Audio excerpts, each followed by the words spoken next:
How many convictions have you got for robbery? None. None? None. Is there an explanation for that? The explanation is there's no evidence to prove that I did these things. How many times have you been tried for murder then? Twice. And what's been the result on those occasions? I was acquitted on 2 occasions. In May 1968, Nipper Reid and his team arrested the Krays in their mother's new council flat. The timing was not of his choosing. The police had a mole in the firm who told them that another murder was being planned. The firm was rounded up and ended up in Brixton prison. But Nipper's case against them was not yet strong. He had no signed statements and no forensic evidence. He had to use a mixture of bluff and guile to make his case. This place is the chapel of Brixton Prison, and just beyond the door at the bottom is A Wing, where all these prisoners were kept. And I would come late at night and booking as the Reverend XYZ, and they would be brought to me quietly, without their shoes, slipping along these corridors and down to see me, because it was important from their point of view that they were never seen to be giving any kind of intelligence or statement to me. Otherwise, their life was in jeopardy. They all understood that. The Krays only knew one tactic: fear. Now that they were behind bars, their idea of a defense against the murder charges was simple: to terrorize members of the firm into pleading guilty to them. I show Reggie my notes. He looks at them, and he ripped them up. So Ronnie says, what we've decided is you stand up for Mitchell, and we'll take all the other stuff. All the other stuff.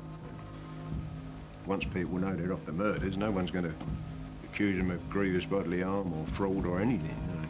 They're going to get probation. So I said, I thought, and I went, no. And that was it, you know. Temperature dropped.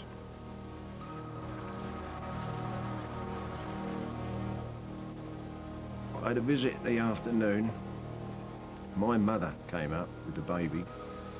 As I passed the baby back, I gave her this note. Right, go to Bow Street, tell Nipper Reid he can have the business if he comes to see me.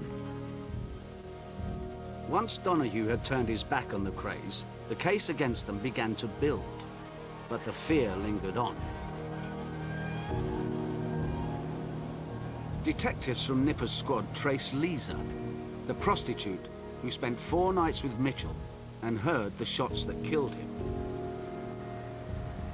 They picked her up in the early hours of the morning and made south for Tintagel House, away from Scotland Yard, in an unmarked car. And she knew enough about London to know that when she came out over Lambeth Bridge, she should have turned left, and she turned right. So she was convinced that my officers were members of the Kray gang that had come to pick her up. Terrified, she opened the door of the car that she was in and ran to the parapet, trying to throw herself over into the river before she was dragged back. And the reason that she did that was, although this was 2 years later, she was still terrified because she had been told, don't forget, wherever you are in the world, we will find you. And if you open your mouth, you'll be dead. And so that threat still applied as far as she was concerned. She was still terrified to the extent that she would throw herself out of a moving car. The Mitchell trial was the 3rd murder charge the Krays had faced at the Old Bailey. The twins were already serving life sentences for killing Cornell and McVitie. It was a confusing trial. There was no body, no forensic evidence to speak of, and the crime was nearly 3 years old. What's more, the principal prosecution witness was a member of the Kray gang. Foreman and the Krays flatly denied all knowledge of Mitchell's murder, and the jury acquitted them. I went to the trial with my sister, but my sister went up on the dock, as you call it, and I sat in the back. And as she said her piece, like, you know, she brought forward, she spat at the Krays and called them pigs. We thought they should have been found guilty. We was all upset. Do you feel you've had justice? No, we've not had justice. Frankie's still missing. We don't know where he is. We've never been able to bury Frankie. The Krays and Foreman got away with murder because the jury faced an impossible choice: which villain to believe. Albert Donahue, in the witness box, was a member of the firm who had originally been charged with Mitchell's murder. Freddie Foreman, in the dock, was only identified as the killer by Donahue. Who to believe is still a puzzle. I mean, you delivered him to the van in which he was shot dead, and then Foreman's gang allowed you to walk away, and that's pretty compelling evidence that you knew what was going to happen. Well, yeah, it might seem that way, but on the other hand, it could be... could take it exactly the opposite way. How so? That I didn't know, but I've been involved, so that was it. I've got to keep my mouth shut, you know. Which is the way the twins work. Practically all their murders were done openly in front of witnesses. Did Albert Donahue know that there was a plan to kill Frank Mitchell?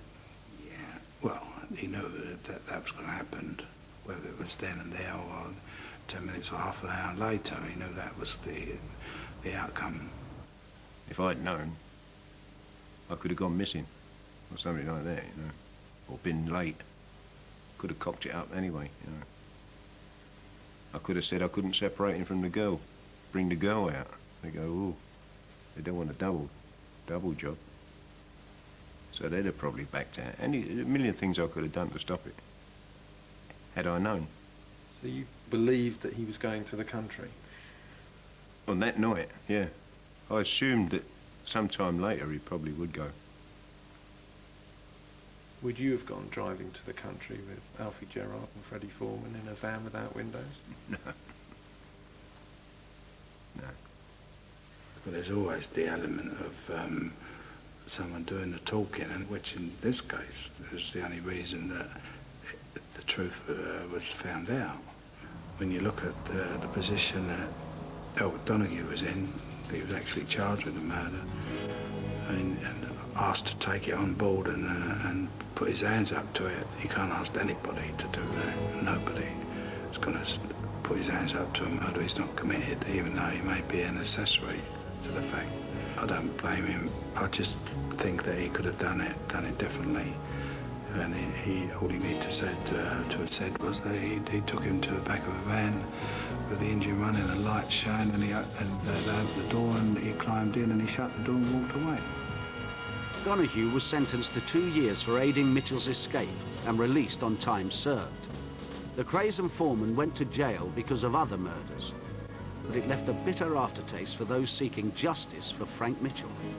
This was the one that I wanted a conviction on, because I must, during the course of that investigation, found sympathy for Mitchell because of his situation, because of the life that he'd led, and I wanted desperately and badly a conviction, and I was very disappointed because I believed, and still do, that Donahue was telling the truth.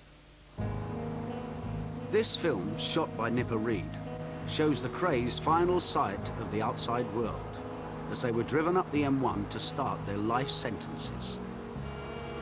For Frank Mitchell, there was no justice even in death, but the investigation of his murder destroyed the underworld alliance between the Krays and Freddie Foreman.